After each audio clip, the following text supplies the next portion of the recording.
Di sini akan saya record biar nanti teman-teman bisa mengulang kembali kalau pengen mengulang ya. Oke. Jadi hari ini saya akan menyampaikan, mungkin tidak panjang teman-teman sekalian, tapi akan menyampaikan satu hal terkait mungkin kan kemarin kita sudah bicara soal apa multi criteria decision analysis ya. Nah, multi criteria decision analysis itu nanti akan saya detailkan di bagian akhir. Nah, sekarang saya akan mencoba menyampaikan beberapa basic analysis di Geographic Information System. Jadi ini biar teman-teman tahu dulu ya, tahu-tahu dulu gambaran analisis-analisis basic yang digunakan di GIS gitu ya. Biar nanti ketika nanti kita bicara soal multi criteria analysis, teman-teman semua sudah paling tidak sudah punya pengetahuan tentang basic analysisnya.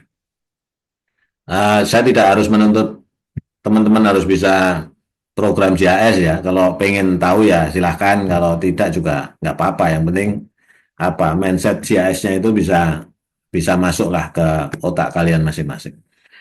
Kemudian saya kemarin nemu satu buku sederhana yang mungkin bisa teman-teman baca. Bukunya ini free sifatnya online. Ini kan saya sampaikan di sampaikan di chatroom ya, sebentar.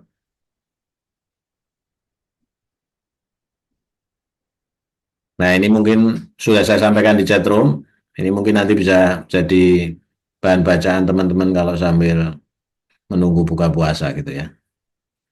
Oke, yang pertama akan saya sampaikan ini nanti akan saya berikan beberapa contoh realnya di GIS. Tapi ini sebelumnya saya akan menyampaikan beberapa hal terkait dengan analisis function di GIS yang sifatnya masih basic ya.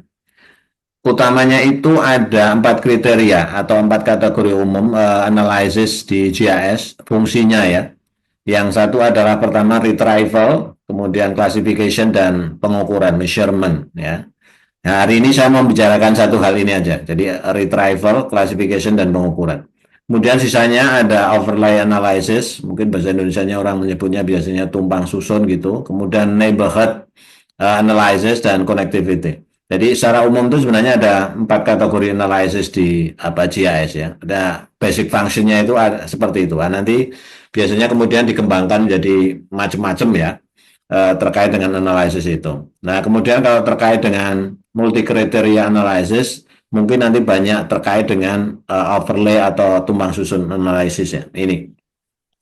Nah, di kategori pertama, retrieval itu saya coba sarikan. Itu sebenarnya ada 3 ya. Yang utamanya itu ada 3. Yang pertama adalah selective search atau pencarian selektif. Pencarian selektif itu bisa dilakukan dalam single layer, satu layer tertentu, atau multi layer. Kalau multi layer itu berarti layer yang lain itu digunakan alat untuk mencari layer yang lainnya lagi gitu. Ya, itu ada gitu. Yang pertama adalah ini retrieval pencarian selektif. Itu basisnya, jadi basisnya itu sebenarnya kalau di GIS ya berarti basisnya adalah selected by location atau nyebutnya itu query by geography gitu. Ya walaupun juga ada selection yang basisnya itu attribute selection gitu ya, attribute selection. Nah, ini sebagai contoh yang sebelah kanan, gambar sebelah kanan itu adalah gambar retrieval terhadap multi layer ya, terhadap multi layer. Multi layer kalau yang bagian atas, paling atas itu ya, ini kan tulisannya when finding future that intersect with point future. Jadi layer yang digunakan untuk mencari itu adalah layer yang formatnya atau bentuknya itu titik atau point gitu ya. Yang digunakan untuk mencari itu. Kemudian yang dicari itu adalah polygon dan lines gitu. Jadi gambar yang pertama point, kalau point to point itu ya mana yang objek yang terkena dengan point yang untuk mencari itu, itulah yang terseleksi gitu. Jadi contohnya ini kan point to point ya. Jadi ada point yang berwarna merah, titik-titik merah ini. Kemudian ada point yang warnanya orange ya atau coklat ya, coklat muda. Nah, kemudian ada yang dia dilingkari garis biru. Nah, ini berarti poin yang terpilih atau terintersek dengan poin yang untuk memilih gitu ya, untuk selection itu. Kemudian ada yang bagian tengah itu adalah uh, selection based on point, yang diseleksi itu adalah garis. Nah, berarti kalau terjadi seperti ini, ada layer point itu yang 3 poin itu, kemudian ada layer garis. Nah, layer garis yang terpilih itu adalah yang dia intersection dengan dengan poinnya. Nah, ini yang warna biru ya, warna biru tua. Kemudian yang sebelah kanan itu adalah point selection, memilih layer GIS yang berupa poligon, yang layer yang digunakan untuk memilih adalah point layer. Nah, makanya kalau ada 3 poin merah itu yang sebelah kanan, gambar sebelah kanan kotak atas ini, kalau yang digunakan untuk memilih itu adalah layer point, sementara yang dipilih itu adalah poligon, maka yang dia intersection dengan poin aja dia yang terpilih, yang warna kuning dengan border garis biru. Nah, ini kalau di atas itu adalah when finding future that intersect with point future, gitu ya. Kalau yang bagian tengah itu apa? Bagian tengah itu when finding future that intersect with line future. Bagian tengah itu yang digunakan untuk menseleksi itu adalah line-nya, bukan titiknya, tapi line-nya. Jadi line kalau menseleksi titik, nanti hasilnya seperti sebelah kiri itu. Jadi yang terpilih itu titik-titik yang warna Yang warna kuning dengan bulatan biru tua, gitu. Kemudian kalau garis ya ketemu garis, dia harus garis ketemu garis gitu ya. Kemudian yang sebelah kanan itu poligon, garis yang intersect dengan poligon yang warna kuning itu kan. Nah, kemudian yang bagian bawah itu ketika finding future that intersect with polygon future. Jadi yang sebelah atas itu adalah layer point yang digunakan untuk menseleksi. Bagian tengah itu layer berupa garis atau network yang digunakan untuk seleksi. Bagian bawah itu layer polygon yang digunakan untuk seleksi. Ini kira-kira sistem pencarian selection set berbasis spasial itu kira-kira seperti itu. Nanti saya berikan contohnya ya, teman-teman ya. Karena kalau bicara teorinya itu mesti, kalau yang belum pernah mengenal JS agak agak bingung membayangkannya. Kemudian ada lagi yang sifatnya itu untuk klasifikasi. Klasifikasi itu sebenarnya ada 2 golongan besar. Yang pertama ada dissolving. Dissolving itu adalah agregasi dari satu layer gitu ya, satu layer yang dia memiliki atribut yang sama, dia diagregasi menjadi satu bentuk shape baru gitu ya, tapi layernya tetap menjadi satu layer baru dengan yang memiliki atribut-atribut yang sama, itu dikumpulkan menjadi satu shape baru gitu. Contohnya ini sebelah kiri ini ya. Kalau kita punya satu coverage itu, istilah coverage itu bisa gini. Kalau di JS itu layer atau coverage gitu ya, atau shape file gitu, itu biasanya satu dalam bentuk satu file JS atau satu layer. Ada yang menyebut istilahnya itu coverage gitu ya. Contoh kalau ada peta lah ya, peta coverage seperti ini sebelah kiri ini. Kemudian yang warna hijau itu kan berarti atributnya sama, tapi dia sebelah kiri itu dipisahkan dalam shape-shape yang berbeda kan gitu. Shape itu bentuk-bentuk yang berbeda atau objek-objek yang berbeda. Nah, yang hijau itu kalau dilakukan operasi dissolving analysis, nanti yang hijau itu akan dijadikan satu, kemudian yang coklat itu dijadikan satu, yang biru muda itu dijadikan satu, seperti gambar sebelah kanan. Atau penjelasan di bawahnya itu, kalau atributnya katakanlah ya, ini ada coverage gitu, coverage dengan atribut 1, 2, 3, yang 2 semuanya 2 atributnya sama itu kemudian jadikan satu, yang atributnya 1 sama itu jadikan satu shape seperti ini. Ini yang disebut dengan dissolving. Ya. Kemudian ada juga reklasifikasi untuk data vektor di JS itu ada yang disebut dengan berbasis atribut. Berbasis atribut contoh namanya, kita punya katakanlah layer penggunaan lahan, kemudian kita mau punya luasan dari lahan itu, kemudian kita akan coba mengklasifikasi mana lahan yang luasnya di atas luas tertentu. Contoh kalau ini ya, luas lahan yang 80 hektar, lebih dari 80 hektar. Nah, nanti cuma apa? Lahan-lahan yang di atas 80 hektar ini yang nanti akan terpilih direklasifikasikan. Atau juga bisa bekerja dengan contoh namanya elevasi. Jadi dia mencari atribut yang elevasinya di antara 20 dan 40 sebagai contoh di sini ya. Nah, itu yang disebut dengan reklasifikasi vektor. Itu kemudian ada satu lagi reklasifikasi atau dan fungsi pengukuran itu yang sering digunakan itu disebut dengan buffering. Buffering itu adalah mencari area dengan radius atau jarak tertentu dari objek, itu namanya buffering. Dia keluar sifatnya ya, keluar dari objek itu. Nah, kalau setback itu mencari luasan area dari objek tertentu tapi dia ke dalam. Nah, setback itu biasanya digunakan untuk poligon, ya toh. Kalau buffering itu bisa digunakan untuk apa? Line atau poligon. Jadi dia mencari luasan tertentu dengan jarak tertentu dari objek spasialnya. Itu namanya buffering. Ya, ini disebut dengan operasi jarak vektor, gitu ya. Kira-kira ini. Nah, fungsi dasar pertama itu adalah untuk analisis itu adalah itu, teman-teman sekalian. Itu dikelompokkan jadi satu, retrieval, classification, dan pengukuran. Nah, kemudian apa namanya? Saya akan coba memberi apa contoh dunia nyatanya. Nah, dunia nyatanya kan di GIS.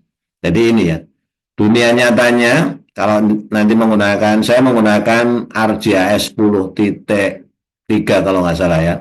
Contoh ini, saya punya data ini, atau gini dulu ya. Saya punya data, ini adalah data batas administrasi kecamatan. Ya, batas administrasi kecamatan. Ini posisinya di Provinsi Jawa Tengah. Kemudian saya potongkan ada peta das, daerah aliran sungai. Oke, daerah aliran sungai, seperti ini. Ya, kalau teman-teman lihat, contoh ini ya, sebagai contoh ada di das Progo lah ya, di das Progo ini. Ini yang sebelah tengah itu kan ada das Progo. Ini saya coba saya pilih ya, das Progo ini. Gitu kan. Yang kemudian terpilih ini jadi warna biru ya, apa namanya, bordernya jadi warna biru ya. Nah, kemudian kalau ada pertanyaan, ini kan dua layer yang berbeda. Satu layer das, satunya layer apa? Batas administrasi kecamatan. Kemudian pertanyaan logisnya, orang kan bisa menanyakan, das Progo itu meliputi kecamatan mana saja sih gitu. Yang tercover oleh das Progo itu kecamatan mana saja di Jawa Tengah itu, kan gitu ya. Nah, kalau apa pertanyaannya itu berarti kita harus mencari atau tadi dengan selective set itu mencari kecamatan-kecamatan yang secara spasial itu dia apa dia itu apa ya overlay atau bertumpang susun dengan wilayah das kan gitu ya. Oke, kalau di GIS di apa di ArcGIS itu ada satu fungsi namanya selection by location. Berarti ini kalau dari fungsi tadi retrieval itu kan poligon ketemu poligon gitu ya. Karena dasnya itu poligon, kemudian batas kecamatannya poligon. Berarti poligon ketemu poligon gitu ya. Nah, jadi fungsi yang untuk menselect yang akan diselect apa? Nah, ini dia ada pertanyaan select future form. Jadi apa? Yang akan yang akan dicari itu adalah kecamatan, batas kecamatan, berarti kita klik di batas kecamatan. Kemudian yang untuk mencari apa, gitu ya, untuk menseleksi apa, batas das, gitu. Nah, ketika itu dicoba diterapkan, di play gitu. Nah, nanti akan ini, yang warna-warna biru itu berarti adalah kecamatan-kecamatan yang dia itu secara spasial itu terpotong oleh apa? Terpotong oleh luasan dari das Progo itu, gitu ya. Nah, memang ada yang di luar, berarti ada, walaupun sedikit dia terpotong kan gitu ya. Walaupun sedikit terpotong dia. Nah, seperti ini. Nah, sisanya yang di luar kan tidak terpilih. Nah, ini yang disebut dengan selection set gitu. Contoh lagi mamanya kita Cari yang kecil lah ya, cari yang kecil namanya yang bagian bawah itu. Daserang itu sebenarnya memotong kecamatan mana sih? Walaupun ini kelihatan ya sedikit, tapi kalau secara GIS gitu ya, kita coba cek gitu ya. Berarti kan ini kita pilih dulu daserangnya, kemudian tadi selection by location ya. Nah ini kita apply lagi. Nah ini ternyata di sebagian di Jawa Tengah itu ada yang dia itu masuk ke dalam daserang gitu ya. Ini kecamatan ini gitu ya. Nah ini yang disebut dengan selection selection shot ya, yang basisnya itu dua layer gitu. Tapi juga bisa teman-teman melakukan selection yang basisnya itu single layer. Contoh namanya gini. Contoh paling gampang namanya saya punya ini kebetulan tadi saya carikan, saya punya kontur, data kontur di wilayah Sleman ini. Ya kan? Kontur di wilayah Sleman kalau dibuka atributnya, buka atributnya ada satu atribut pastinya kalau kontur itu kan ada atribut ini. Nah, ini yang warna biru itu, ini adalah atribut apa? Ketinggian muka muka tanah ya, ketinggian kontur ya, garis konturnya. Ini ketinggian garis konturnya. Berarti kan bisa jadi namanya gini. Saya mau membuat kolam retensi katakanlah gitu. Kolam retensi itu kan berarti mungkin dia yang berada di dataran rendah atau di apa area-area yang ketinggiannya tertentu kan gitu. Kita bisa cek aja namanya di sini dulu ya. Kita cek kalau konturnya sebelah sini, oh ini ketinggiannya kan berarti dia di angka 275. Di bawah sini berapa nih? 162 gitu ya. Di atas lagi sini berapa nih? Oh ini semakin tinggi kan 400 dan sebagainya. Oke, seandainya kita akan coba mencari dengan selection set tadi itu ya, area-area yang konturnya itu di bawah 250 ketinggiannya di bawah 250 kan gitu ya. Berarti kan yang kita cari hanya single layer. Layer apa? Hanya layer ini aja, layer apa? Layer kontur aja kan satu jalan. Nah, ini ada basisnya berarti bukan location tapi basisnya atribut kan gitu ya. Atribut kita cari kontur ini kemudian berdasarkan ini ketinggiannya. Tadi file ketinggiannya adalah ini ya, val kontur KNN. Itu lebih kecil dari katakanlah tadi berapa? 100 gitu ya.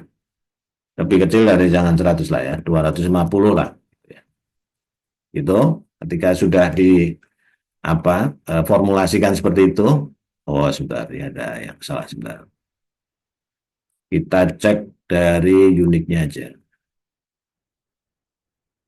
Katakanlah lebih kecil dari saya cari ya namanya berdasarkan garis konturnya aja. Yang 350 gitu ya. Ini 350. Nah, kita apply.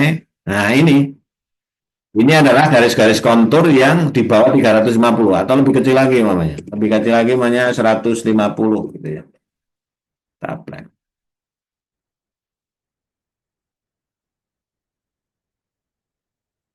Nah, ini adalah garis-garis kontur yang lebih kecil daripada 150 gitu ya. Nah, ini adalah fungsi apa? Pencarian yang basisnya single layer. Jadi layernya hanya layer kontur saja. Yang tadi kan dua layer ya. Kalau tadi ada apa? Batas das dan batas kecamatan. Kemudian ada lagi satu, tadi adalah dissolving. Dissolving itu adalah agregasi. Agregasi. Jadi apa layer atau shape yang memiliki atribut yang sama itu kemudian dijadikan satu menjadi satu shape baru gitu ya. Saya kasih contoh. Jadi saya punya contoh namanya ini. Saya punya ini adalah peta batas desa di Provinsi Jawa Tengah. Oke. Nah, kalau kita cek atributnya, ya, teman-teman kita cek atributnya. Di sini ada atribut kecamatan kan. atau kabupaten aja langsung lah, kabupaten, kan gitu ya.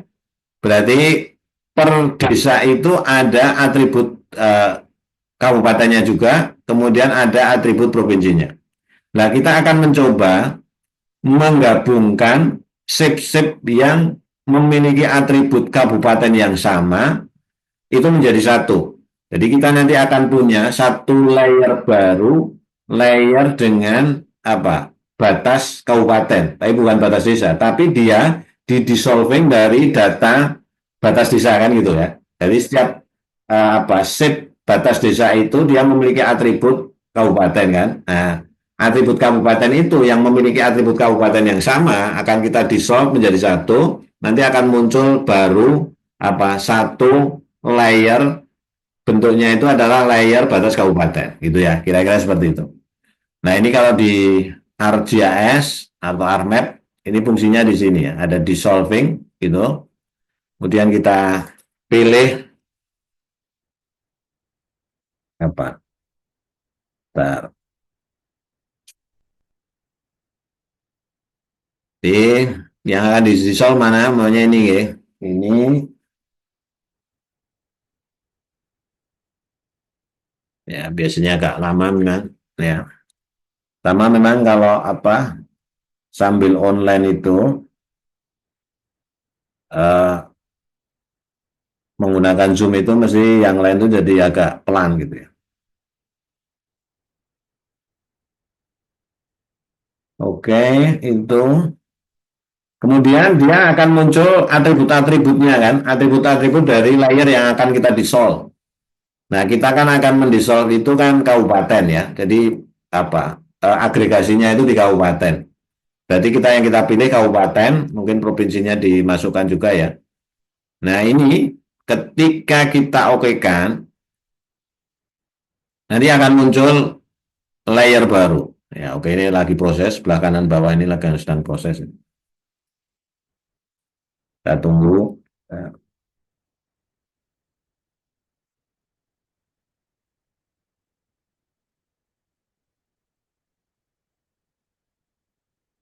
Oke, biar berproses dulu ya.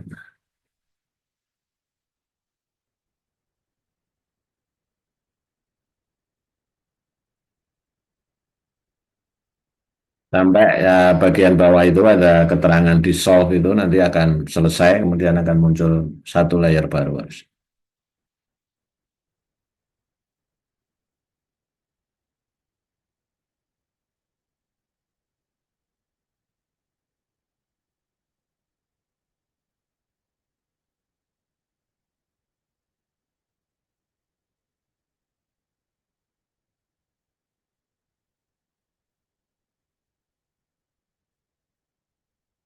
Nah ini ya, oke.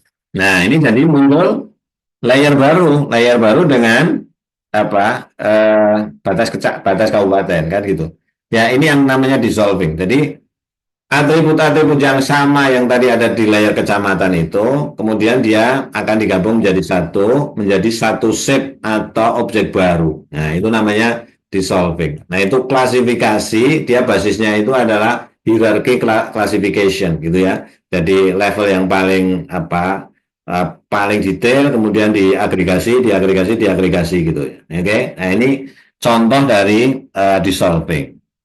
Jadi itu beberapa fungsi basic ya, teman-teman sekalian, untuk GIS terkait dengan retrieval, kemudian classification dan pengukuran. Nah, kalau untuk uh, buffering, mungkin saya berikan contoh ya. Buffering itu, tapi mungkin sudah karena ini saya tidak, kita coba pilih salah satu yang paling kecil aja lah. Ini. Nah, saya akan membuffer layer ini apa yang saya pilih ini kecamatan ya desa ini nanti ada fungsi disebut dengan buffering. Nah kalau kita mau membuffer katakanlah itu dengan satu unit apa unit jarak tertentu uh, dari batas luar ya contoh namanya kita akan membuffer berapa ya jangan 5 kilo ya satu sebentar ini kira-kira mungkin setengah kilo lah ya. atau jangan kilo, meter aja. Katakanlah 1000 meter gitu ya. Oke, inputnya adalah yang akan kita baper adalah ini. Oke, ya kita coba ini aja. Ya, oke kita tunggu prosesnya ya. Jadi buffering itu adalah fungsinya tadi untuk pengukuran jarak dari objek ya. Nah, ini contohnya ya. Jadi dia akan membuffer ini dari jarak tertentu ini. Ya, dari jarak tertentu tadi saya sampaikan adalah jaraknya 1000 meter ya. Dari 1000 meter dari garis terluar itu. Dia akan dibuffer ke keluar kan gitu. Ini yang disebut dengan buffering gitu. Jadi itu ya teman-teman sekalian, Bapak Ibu sekalian, yang saya sampaikan salah satu fungsi analysis, basic analysis ya dari GIS itu adalah satu adalah reklasifikasi, retrieval dan fungsi pengukuran. Retrieval itu adalah fungsinya adalah untuk searching ya, searching analysis. Searching analysis itu bisa basisnya itu single layer atau multi layer atau layer yang lain itu bisa untuk basis mencari layer yang lainnya lagi gitu ya, itu retrieval. Kemudian kalau reklasifikasi ada beberapa tadi ya, ada dissolving, kemudian ada reklasifikasi berdasarkan atribut gitu ya. Nah itu biasanya dia bekerjanya di single layer. Kemudian ada operasi jarak seperti buffer dan setback. Nah ini adalah apa? Salah satu basic function analysis di GIS ya, retrieval, classification dan pengukuran. Nah nanti silahkan teman-teman kalau mau lebih kami bisa mencari bahan terkait dengan ini ya, apa analisis basic yang dilakukan di GIS itu, gitu. Ya, saya kira sore itu ini yang saya sampaikan. Nanti karena ini saya record ya, jadi kalau nanti masih ada yang bingung-bingung gitu, nanti bisa melihat hasil recordingnya. Baik, tapi sebelum uh, saya tutup, jadi nggak usah lama-lama ya, karena udah mau ini juga kan, udah lemes-lemes tau ya Pak, mau buka puasa ya. Kalau ada yang mau ditanyakan, silakan bisa ditanyakan gitu ya. Ada yang mau tanyakan sesuatu? Jadi Bapak Ibu sekalian, kalau yang belum familiar dengan GIS, saya sarankan memang apa, mencoba menggunakan softwarenya, gitu ya. Karena GIS itu gini, kalau dibayangkan itu agak sulit. Dibayangkan itu agak sulit. Karena membayangkannya itu dua ya. Membayangkan secara spasiali, kemudian membayangkan secara atribut gitu. Karena ada dua hal yang dikelola di JS itu. Spasial data, artinya map, dan atribut data. Nah itu kalau tidak tidak dipraktekkan gitu ya. Itu kalau teman-teman yang belum familiar dengan JS, saya yakin agak kesulitan kan gitu ya. Nah, itu ya. Nah, nanti cobalah ya nyari di YouTube atau di mana eh, kalau mau berlatih. Pernah juga kan saya berikan apa beberapa itu ya apa namanya apa kumpulan pelatihan yang pernah saya lakukan bersama teman-teman SDA waktu itu ya. Kayaknya pernah ya, pernah saya berikan ya. Oke, ada yang mau ditanyakan atau bingung membayangkan Mas Agung, Mas Agus? Kayaknya senyum-senyum itu bahaya kan? Senyum-senyum itu bisa mudeng, bisa enggak kan? Ini Mas Agung, Ya, udah biasa menggunakan JS kan? kalau saya belum pernah Pak kalau di JS, tapi eh, sering bersinggungan lah di dunia kerja atau saat Oh kuliah gitu. juga. Ya. Oke, nanti kalau anu install aja Oh ArcGIS iya lah Pak. 10.3 ya. Kalau yang profesional itu kan dia basisnya online ya, masih basis online. Ya mana aja lah, yang penting apa eh, mencoba gitu. Nanti kalau dibutuhkan, nanti saya lewat Bu Yanti akan saya sampaikan anunya ya, installernya kalau yang belum install boleh nanti saya sampaikan lewat Bu Yanti. Nanti bisa berlatih Iya. dengan software itu gitu ya. Oke, Mas Ri, ada yang mau disampaikan? Mohon maaf Pak, kalau untuk GIS sama High Crash itu hampir sama nggak Pak? Beda, kalau high-ras itu untuk hitung banjir, menghitung banjir. Oh, Ya, transport sedimen sama pemetaan ya, banjir. untuk analisis banjir. Tetapi sekarang itu Mas, sekarang sudah ada tools high-ras yang bisa diembedkan ke ArcGIS. Namanya apa? Hack apa gitu, saya agak lupa. Tapi ada itu. Ada high-ras itu sudah bisa mengembedkan ke ArcGIS. Gitu. Ada toolsnya. Gitu. Oke, Bu Randy, ada yang mau disampaikan? Belum, Pak. Oh, belum. Ya, oke. Ya. Oke, saya kira itu saja ya sore ini ya, teman-teman sekalian. Nggak Pak. panjang-panjang, nanti mohon untuk dieksplor lebih jauh ya, karena salah satu fungsi teman-teman magister itu harus lebih bisa mengeksplor ya. Maksudnya gini, kayaknya tidak bijak kalau saya terlalu banyak mendikte teman-teman magister gitu ya. Jadi teman-teman magister itu harus berusaha apa ya, eh, apa eksplorasinya itu jauh lebih daripada anak-anak satu gitu ya. Oke. Nah nanti Oke. itu tadi ya, software nanti saya punya installernya, nanti akan saya sampaikan nanti lewat Bu Yanti. Kemudian saya juga akan sampaikan di channel YouTube-nya PPK itu pernah merekam beberapa pembelajaran terkait dengan ArcGIS. Nanti yang mungkin saya akan sampaikan lagi kalau belum pernah dapat, nanti biar refreshing lagi ya. Nanti akan saya sampaikan lewat Bu Yanti, biar nanti Bu Yanti yang menyampaikan. Gitu? Oke ya, saya kira cukup ya. Pak Fajar, Mas Agung, Mas Muldianto, Paulus Silva. Oke, mohon untuk bisa on cam dulu sebelum kita tutup, biar buka puasanya terasa enak ya, bisa melihat wajah-wajah lemes yang puasa, yang nggak puasa ya biasa aja. Ya, Pak. Oke, oke, bagi yang puasa, semoga puasanya membawa apa? Membawa hikmah dan kesehatan ya. Oke. Amin. Oke, terima kasih atas kehadirannya. Mohon maaf sekali lagi kemarin diundur-undur sampai sore hari ini. Semoga yang saya Ya, sampaikan bisa bermanfaat. Hasil amin. rekodannya nanti akan saya sampaikan lewat Bu Yanti ya untuk bisa diulang kembali. Oke, terima kasih. Selamat sore, Bapak Ibu, Mas dan Mbak. Ya, Tetap makasih, semangat Pak. ya. Assalamualaikum Sore, warahmatullahi terima kasih wabarakatuh. Pak.